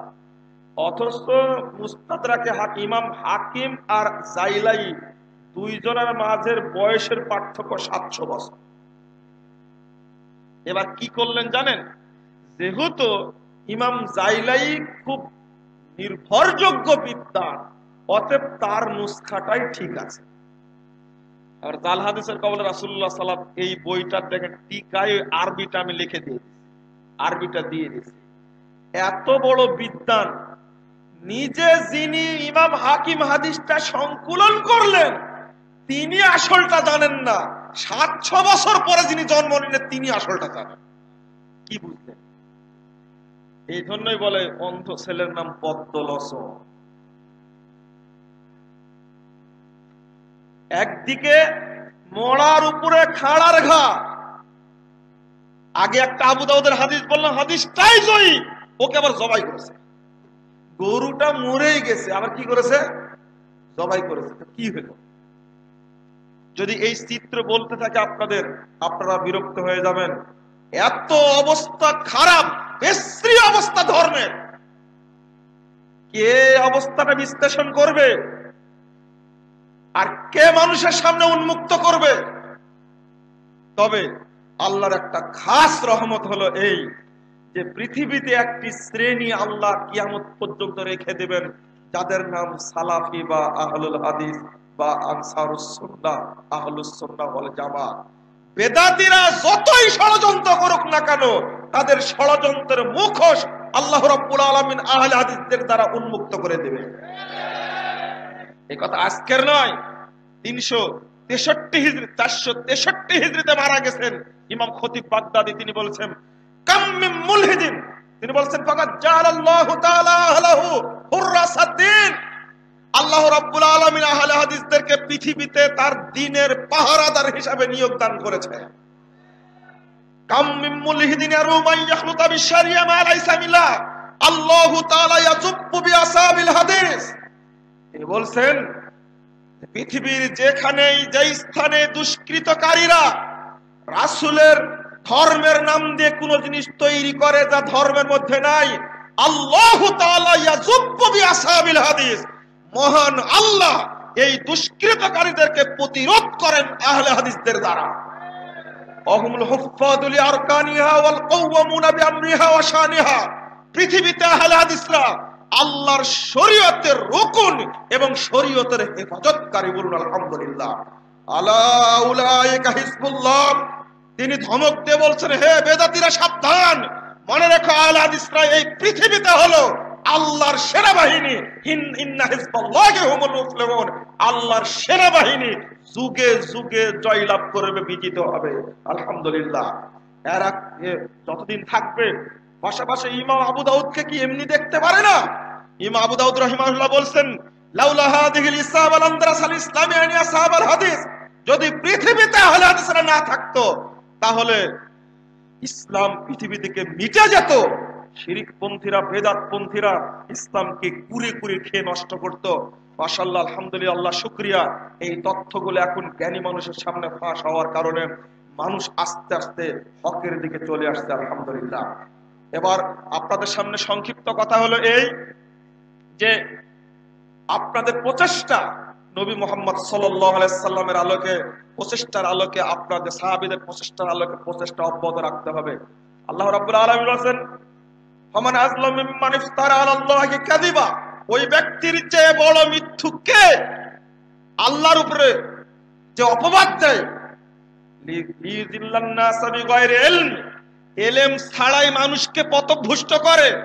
ইন্নাল্লাহা লা ইয়াহদিল কওমাজ যালিমিন, আল্লাহ রাব্বুল আলামিন জালেম সম্প্রদায়কে হেদায়েত দান করবেন না। সূরা আনাম 144 নম্বর আয়াতটা খুলুন। মানে আল্লাহর নামে আপনি মিথ্যা অপবাদ দিচ্ছেন, হাদিস তৈরি করে, হাদিস জাল করে দিচ্ছেন না। কতটা নেবেন উদাহরণ দিলেই তো সমস্যা। যখনই হাদিস শুনবেন আপনি তখনই যাচাই করবেন। সূরা হুজুরাত 6 নম্বর আয়াত খুলুন। ইয়া আইয়ুহাল্লাযীনা আমানু ইন জাআকুম ফাসিকুম বিনাবাইন ফাতাবায়ানু আন তুসিবু কওমান বিজাহালা ফাতুসবিহু আলা মা ফাআলতুম নাদিমিন। আল্লাহ বলছেন, কোন ফাসিক যদি খবর দেয় যাচাই করো। এই আয়াতটা এখন প্রয়োগ করবেন বেদাতীদের ক্ষেত্রে। কোন বেদাতী কোন বই লিখলে, বক্তব্য রাখলে সেখানে আপনাকে যাচাই করতে হবে। এই আয়াতটা পেশ করেছিলেন মুহাদ্দিসগণ তাদের যুগে, পেশ করে তার কথা তারা গ্রহণ করেননি। নবী মুহাম্মদ সাল্লাল্লাহু আলাইহি সাল্লাম বলছেন, এক শ্রেণীর মানুষ বলে হাদিস কি জাল হয়, জয়ীফ হয়, আপনি কিভাবে বুঝাবেন? আর একটা কথা বলে কি জানেন, হাদিস জাল জয়ীফ এটা বলতে হবে, এটার দলিল কোথায়? বুঝতে পারেননি? এটার দলিল কোথায়? হাদিসকে জাল জয়ীফ বলতে হবে, উসুলে হাদিস তৈরি করতে হবে, এটা কোথায় পেলেন? একজন তো চট করে পরীক্ষার হলে ভাইবাতে, মাস্টার্সের ভাইবাতে 5 জন বসে আছেন, দেখেন কিভাবে বলি। আমার স্যারেরা শুনলে আবার স্যাররা যে কি মনে করে আল্লাহ পাক ভালো জানে। তো বলছেন যে তারাক্তু ফিকুম ইন্নী কদ তারাক্তু ফিকুম মাইনি তাসামতুম কিতাবাল্লাহ ওয়া সুন্নাহ লান তাজিল্লু আবাদা কিতাবাল্লাহ ওয়া সুন্নাত নাবিয়িহি। তো চট করে আমাকে বলছে যে এটা কি হাদিস আছে? হাদিস তো তারাক্তু ফিকুম আমরা ইন লান তাজিল্লু মা তামাসসাকতুম বিহিমা। আমি বললাম, আমাকে আরবিতে বলতে বললেন যে একটা পর্যালোচনা করো। তো বলতে গিয়ে আমি বললাম যে এই হাদিসের ছন্দের ত্রুটি আছে বলে মুস্তাদরাকে হাকিমের এই হাদিসের 318 নম্বর হাদিসটা আমি বললাম। তো হাদিস আবার জয়ীফ হয় নাকি? আবার শুরু হলো অন্যদিকে। হাদিস জয়ীফ হয় কিনা যদি বিশ্ববিদ্যালয়ের আরবি শিক্ষিত প্রফেসরদের ধারণা এমনটা থাকে, তাহলে ইমাম সাহেবদেরকে বোঝানো যাবে? বোঝানোর কোনো সুযোগ আছে? অবস্থাটা কত জটিল। হাদিস যে জাল জয়ীফ হয় তার দলিল তো আছে কোরআন হাদিসের মধ্যে। আল্লাহ রাব্বুল আলামিন বললেন, সকল মুহাদ্দিস এই হাদিসটাকে পেশ, এই আয়াতটাকে ইন জাআকুম ফাসিকুম বিনাবাইন ফাতাবায়ানু, এই আয়াতটা সকল মুহাদ্দিস উল্লেখ করেছেন হাদিস যাচাই বাছাই করার ক্ষেত্রে। তাহলে এই হাদিস দ্বারা, এই আয়াত দ্বারা তারাই দলিল গ্রহণ করেছেন। আপনার কাছ থেকে দলিল তো খোঁজার দরকার নাই আমার। এক। দ্বিতীয় কথা, আল্লাহ নবী মুহাম্মদ সাল্লাল্লাহু আলাইহি সাল্লাম বলছেন 491 পৃষ্ঠা, সে যে হাদিসটা আগে আমি বললাম, বাল্লিগু আন্নি ওয়ালা ওয়া, একটি কথা জানা থাকলেও আমার পক্ষ থেকে পৌঁছে দাও। আপনারা পৌঁছান, কিন্তু ওই কথাটা বলেন না আন্নি, আমার পক্ষ থেকে। মানে শুধু পৌঁছাতে পারলেই হলো। কি পৌঁছাচ্ছেন? যে ব্যক্তি জামাতের সাথে 1 ওয়াক্ত সালাত আদায় করবে, এই ব্যক্তির 3,35,54,432 গুণ নেকি হবে। কি বুঝলেন আপনারা? পৌঁছায় দিলেন তো, এটা দিলেন না? কার পক্ষ থেকে পৌঁছালেন এটা? এটা হলো ফাজালের নামাজ থেকে পৌঁছালেন এটা। কিন্তু আল্লাহ বলছে বাল্লিগু আন্নি, আমার পক্ষ থেকে পৌঁছাও। এই আন্নি আমার পক্ষ থেকে পৌঁছাতে হবে, এটাকেও মানে না। আবার বলে দিলেন যে ব্যক্তি এক ওয়াক্ত সালাত কাজা করবে পরে আবার পড়ে নিবে, এই অপরাধের কারণে তাকে 2,88,00,000 বছর জাহান্নামে থাকতে হবে। এই বইটি আরবিতে অনুবাদ হয়েছে, বাংলাতে, উর্দুতে, ফ্রেঞ্চ ভাষায়, চীনা ভাষায়, বাংলাদেশের পৃথিবীতে যত ভাষা আছে সব ভাষাতে প্রায় বইটি অনুবাদ হয়েছে। দেখেন অন্তত 70% কথা তার মধ্যে মিথ্যা আছে। কিভাবে বিশ্বব্যাপী চলছে জাল এবং জয়ীফ হাদিসের মিথ্যা কাহিনীর জয় জয়কার, আপনি সাফ করবেন কি করে? তবে অচিরেই আপনাদেরকে তাবলীগের মূলনীতি একটা বই উপহার দেব ইনশাআল্লাহ, তার মধ্যে অপারেশন করা আছে, ভালো করে ইনশাআল্লাহ মানুষ যেন হকটা জানতে পারে। এগুলো পৌঁছা দিলেন আপনি, কিন্তু রাসূলের পক্ষ থেকে পৌঁছালেন। আল্লাহ নবী বলেছেন বাল্লিগু আন্নি, আমার পক্ষ থেকে পৌঁছাও। 2টা হাদিস অনুবাদ করেছে, এখন আর করছি না।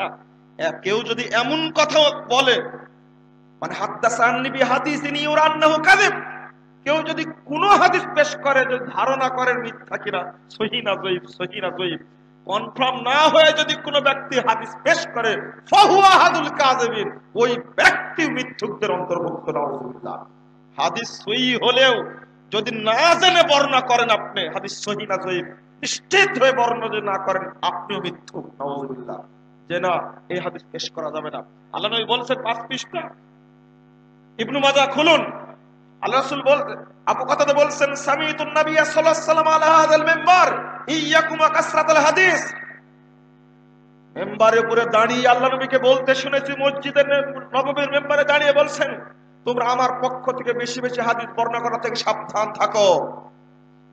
মাইয়াকুল আলাইয়া ফালিয়াকুল হাক্কান আও সিদকান, কেউ যদি আমার পক্ষ থেকে কোনো কথা বলে সেটা হক বলে, সত্যটা বলে। কেন? ফামান কাযাবা আলাইয়া মুতাআম্মিদান ফালিয়াতাবাওয়া মাকাদাহু মিনান নার, কেউ যদি এমন কথা বলে যে কথা আমি বলিনি সেজন্য তার স্থান জাহান্নামে করে নেয়। এই দেখেন নবী মুহাম্মদ সাল্লাল্লাহু আলাইহি ওয়াসাল্লাম বলছেন। 3 নম্বর খণ্ডের মুস্তাদে আহমদ 666 পৃষ্ঠা খুলুন।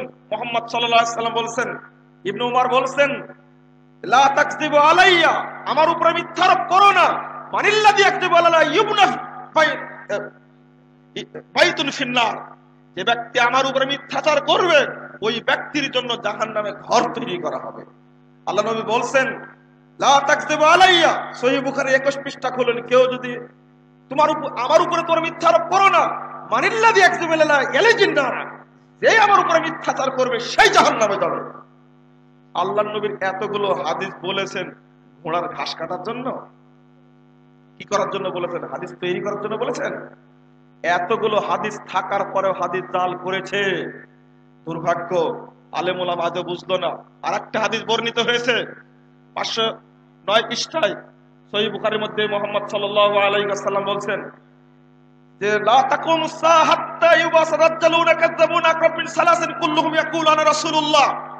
আল্লাহ নবী বলছেন 30 জন ভণ্ড নবী না আসা পর্যন্ত কিয়ামত হবে না। প্রায় 30 জন ভণ্ড নবী আসবে, প্রত্যেকে বলবে আমি আল্লাহর নবী।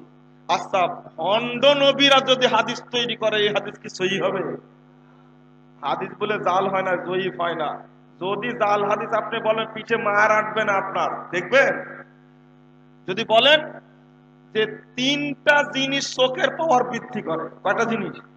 3টা। তার মধ্যে একটা হলো সুন্দরী মেয়ের দিকে তাকালে চোখের পাওয়ার বেড়ে যায়, পিঠে মার আটবে এই হাদিস বললে। আর একটা জাল হাদিস হলো আল বাজিনজান শিফাউ মিন কুল্লি দাইন, বেগুন যত খাবে সব রোগ দূর হয়ে যাবে। সব ডাক্তার বলে বেগুন খাও না। হাদিস তৈরি করেছে, ব্যবসায়ীরা তৈরি করেছে, এটা মাযহাবের নামে তৈরি করেছে। আপনারা বলুন, জাল হাদিস যদি বর্ণনা করা হয় আরেকটা লা নবিয়্যা বাদি, আমার পরে কোন নবী আসবে না। এই ইবলিসটা এতই খারাপ ছিল, মুসাইলামা কাজ্জাব এতই, এমন জায়গায় শব্দটা যোগ দিয়েছে লা নবিয়্যা বাদি, আমার পরে কোন নবী আসবে না।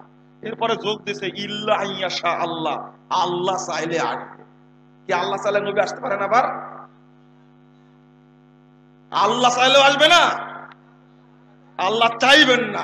খুব খুব দারুণ ধারা। আলহামদুলিল্লাহ, আলহামদুলিল্লাহ। এই বদমাশটা কোন জায়গায় হাত দিয়েছে? যে কোনো মূর্খ মানুষ বলবে আল্লাহ চাইলে কোনটা হয় না, তাই না? অতএব নবী আসতেই তো পারে। এতটুকু শব্দ যোগ দিছে।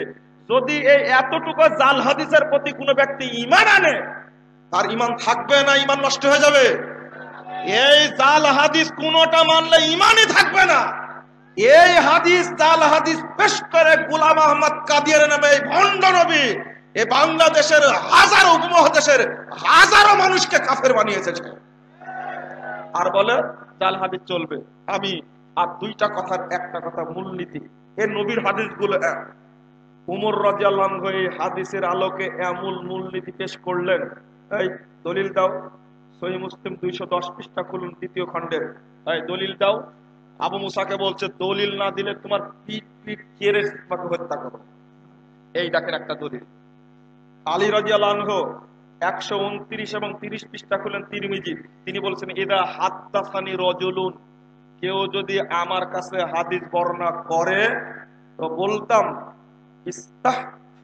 ইস্তাহলাফতুহু, আমি তাকে বলতাম তুমি কসম করো। ফাইদা হালাফেলে সাদ্দাকতুহু, আমার কাছে কসম করলে, আল্লাহর নামে কসম করলে আমি তা গ্রহণ করতাম। উসমান রাদিয়াল্লাহু আনহু করতেন যে, উসমান রাদিয়াল্লাহু আনহু করতেন একটা আমল করে সাহাবীদের বলতেন দেখো তো আল্লাহর নবী এভাবে করতেন কিনা। সাহাবীরা বলতেন যে আল্লাহর নবী এভাবেই করতেন। এই তিনজন সাহাবীর হাদিস বিশ্লেষণের আলোকেই এবার ডক্টর আজ-জাহরানি আল আহদাল, তিনি একজন বড় বিদ্বান, তিনি বলছেন 37 পৃষ্ঠায় উসুল মুস্তালাহুল হাদিস ওয়া উসুলুহু এই গ্রন্থে বলছেন ওয়াদিত্তাবা হাদাল মাযহাব সাইরুস সাহাবা, এই চার খলিফা যে হাদিস সংগ্রহের ক্ষেত্রে যে মূলনীতি অনুসরণ করেছেন, সকল সাহাবী সেই মূলনীতি অনুসরণ করেছেন। বলুন আলহামদুলিল্লাহ। সুম্মাত তাবিঈন ওয়া মান বাদাহুম, এমনকি তাবেঈগণ এবং তাদের পরে যারা এসেছেন এই চার খলিফার মূলনীতি তারা অনুসরণ করেছেন। বলুন আলহামদুলিল্লাহ। এই কথাটা বলার উদ্দেশ্য হলো মূলনীতি আজকে তৈরি হয়নি, এই মূলনীতির সূত্র দিয়ে গেছেন মুহাম্মদ সাল্লাল্লাহু আলাইহি সাল্লাম, আর সাহাবায়ে কেরামের সূত্রটা পেশ করেছেন, মুহাদ্দিসগণ আমাদের কাছে প্রকাশ করেছেন। কথা ক্লিয়ার? এমনকি as-সুন্নাহ ওয়া মাকানাতুহা এই বইটার মধ্যে একটি কথা আসছে, সেই কথাটা আমার আরবিটা ভালো। তিনি বলছেন ডক্টর মুস্তাফা সিবাই তিনি বলছেন শুরুতুল আইম্মা, এই দেখেন শুরুতুল আইম্মা অর্থাৎ হাদিসের ইমামগণের শর্তগুলো কি জন্য, লিল আমালে বিল হাদিস, হাদিসের প্রতি আমল করার জন্য তারা যে শর্ত আরোপ করেছেন, আন্না হাযা কানা শারতু আবি বকর ওয়া ওমর ওয়া আলীন লিল আমালে বিল হাদিস, এই শর্তই হলো আবু বকর ওমর আলী রাদিয়াল্লাহু আনহুমের শর্ত। বলুন আলহামদুলিল্লাহ। আহলে হাদিসরা দলিলবিহীন কথা বলে না। অতএব বইগুলো পড়তে হবে মনোযোগ দিয়ে। শরীয়তের মধ্যে কোনো জাল জয়ীফ নাই, দুর্বলতা নেই। যদি মিথ্যুক নবীরা হাদিস জাল করে সেগুলো কি সহিহ হবে? আল্লাহ নবী আরেকটা হাদিস বলতে 8 পৃষ্ঠায় ইবনে মাসউদ রাদিয়াল্লাহু আনহু বলতে মাওকুফ সূত্রে, তোমাদের কাছে কিন্তু শয়তান আসবে, এসে একটা হাদিস বর্ণনা করবে, তো বর্ণনা করে চলে যাবে। তখন পরে যখন তুমি বর্ণনা করবে তখন বলবে যে কি লা আরিফু ইসলাম এটা রাইতুহু, আমি তাকে দেখতে পেলে চিনতে পারবো কিন্তু তার নাম আমি জানি না। এ হলো ইবলিস, শয়তান। শয়তান যে হাদিস বর্ণনা করবে মানুষের সামনে, এটা কি সহিহ হবে? হাদিস তো জাল হবে, এটা বলছে। আবার কোন কোন আলেম বলেন যে হাদিস জয়ীফ হলেও আমল করা যাবে, দেখি সহ্য করা যায়। বলেন দেখি, শরীয়তের মধ্যে কোনো দুর্বলতা আছে? জয়ীফ মানে কি? যদি মুহাদ্দিসগণ জয়ীফ এবং জাল হাদিসকে বাদ দিয়ে জীবন পরিচালনা করতে পারেন, সাহাবায়ে কেরাম পারেন, তাবেঈন এজম পারেন, আজকের যুগে আমরা কি সাহাবীদের আদর্শ অবলম্বন করে জান্নাতের পথে চলতে পারি না? অবশ্যই পারবো ইনশাআল্লাহ। তাদের যুগে যেমন জাল এবং জয়ীফ হাদিস ঠাঁই পায়নি, মাযহাবে দলাদলি ঠাঁই পায়নি, তরিকার ভাগাভাগি ঠাঁই পায়নি, তারা যেমন জীবন গড়েছে আমরা ওইভাবে জাল এবং জয়ীফ হাদিস মুক্ত, মাযহাব তরিকা ফেরকা মুক্ত দল জীবন গড়তে চাই। আল্লাহ তুমি আমাদের কবুল করো, আল্লাহুম্মা আমিন। আবারও হয়তো দার্সের সময় দেখা হবে ইনশাআল্লাহ। আপনারা দোয়া করবেন, আপনারা একটু রেস্ট নেন, আবার দেখা হতে পারে। আমি এখনো কনফার্ম না যে আবার সকালে আসতে পারবো আপনাদের কাছে। আল্লাহ যেন এই মুসলিম জাতিকে এই জাল এবং জয়ীফ হাদিসের ভাইরাস থেকে রক্ষা করেন, আল্লাহুম্মা আমিন। আল্লাহ যেন গোটা দেশে, উপমহাদেশে আল্লাহ কুরআন এবং সহিহ হাদিস চর্চা করার সুযোগ দান করেন, আল্লাহুম্মা আমিন। আকুলু কাউলি হাদা আস্তাগফিরুল্লাহ লি ওয়া লাকুম ওয়া লিসাইরিল মুসলিমিন।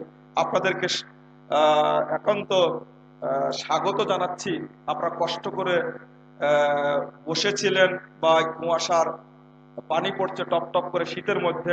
আল্লাহ আপনাদের সকলকে জান্নাতের সদস্য হিসাবে কবুল করে নিন, আমিন। আল্লাহ যারা ইজতেমা এই সম্মেলন সহযোগিতা করেছেন এবং অংশগ্রহণ করেছেন, আর কষ্ট করে যারা আমাদের আলোচনাগুলো শুনছেন, আল্লাহ তুমি আমাদের কবুল করো, আল্লাহুম্মা আমিন। আকুলু কাউলি হাদা আস্তাগফিরুল্লাহ ওয়া লাকুম ওয়া লিসাইরিল মুসলিমিন। আসসালামু আলাইকুম ওয়া রাহমাতুল্লাহি ওয়া বারাকাতুহু।